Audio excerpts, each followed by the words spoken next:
Hi everyone, எப்படி இருக்கீங்க? நல்லா இருக்கீங்க? ஒரு சின்ன தாட் உங்க கூட ஷேர் பண்ணலாம் அப்படின்னு நினைக்கிறேன். அதாவது நம்முடைய லைஃப்பில் நம்ம நிறைய தவறான டிசிஷன்ஸ் எடுத்திருப்போம். அது நமக்கு ஃபஸ்ட்டு அது நம்மளுடைய டிசிஷன் நல்லாயிருக்கும், கரெக்டாக இருக்கும். இந்த மாதிரி நம்ம ஸ்டெப் எடுத்து வச்சா நம்ம சில காரியங்களை சாதிக்கலாம் அப்படின்னு நினச்சி நம்ம பண்ணுவோம் பாருங்கள். ஆனால் அதனால் நம்ம நிறைய தோல்விகளை சந்திச்சிருப்போம். சில நேரங்களில் நம்ம அந்த தோல்விகள்னாலே நிறைய நம்மளால் டிசிஷன் எடுக்கவே முடியாது பாருங்கள். அது அதுக்கப்புறம் அது நம்ம சில சில தோல்விகள் நம்மளை என்ன பண்ணோம் அப்படின்னா செயல்பட விடாமல் தடுத்துரும். ஸோ ஒரு வசனம் இருக்குது, தளர்ந்து போகாமல் இருந்தால் ஏற்ற காலத்தில் அறுப்போம். நம்ம தளர்ந்து போயிட்டோன்னு வைங்களேன், நம்ம என்ன பண்ணிடுவோம்னா விதைக்கிறதுக்கு யோசிக்கிறவர்களாக இருப்போம். அள்ளி தூவும் விதையை சுமந்து கொண்டு போகிறவன் அழுது கொண்டே போகிறான். ஆனால் அதை ரெண்டாவது, அதாவது எல்லாமே ஒரு நம்பிக்கையின் பேரில் தான் நம்ம உழைக்கிறோம். ஆனால் தோல்விகள் நம்ம நம்ம நினைக்கிறத விட அதிகமாக நம்மளை தாக்குறதா இருக்குது.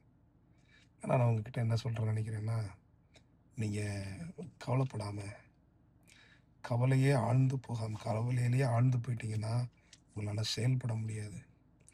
நீங்கள் உங்களால் முடிஞ்சதை கைக்கு நேரிடுனதை தைரியமாக செய்யுங்க. ஆண்டவர் நிச்சயமாக உங்களை ஆசீர்வதிப்பார். பாருங்கள், நீங்கள் சோர்ந்து போயிட்டீங்க அப்படின்னா உங்களால் செயல்பட முடியாது. தோல்விகள் மத்தியில் நம்ம சோர்ந்து போகிறது மனித இயல்பு தான். ஆனால் அப்படியே சோர்ந்து நம்ம இருந்துடக்கூடாது. பவுல் சொல்கிறார், என்னை பலப்படுத்துகிற கிறிஸ்துவினாலே எல்லாவற்றையும் எனக்கு செய்ய பலன் உண்டு. அதனால் எல்லாத்தையும் செய்கிறதுக்கு நமக்கு பலன் உண்டு. சில காரியங்களில் நம்ம பலவீனமாக முடியாது அப்படின்னா நம்மளால் முடியாததான் ஆண்டவரே நமக்காக செய்வார். அதனால் தோல்வியின் மத்தியில் தோண்டு போகாதீங்க. உங்கள் தோல்வி மூலமாக நீங்கள் நிறைய கற்றுக்கொள்ளலாம். நீங்கள் கற்றுக்கொண்டதை வச்சு தான் நீங்கள் சாதிக்க முடியும். நீங்கள் செயல்படாமல் இருந்தீங்கன்னா நீங்கள் ஜெயிக்கவும் முடியாது, தோக்கவும் முடியாது. அட்லீஸ்ட் தோத்தா கூட நம்ம நிறைய கற்றுக்கலாம் பாருங்கள். தோல்வியிலேருந்து நிறைய கற்றுக்கலாம். So be courage to fail. ஆனால் ஒன்றுமே இல்லை, விழுறதை குறித்து கவலைப்படாதீங்க, தோக்கிறத குறித்து கவலைப்படாதீங்க.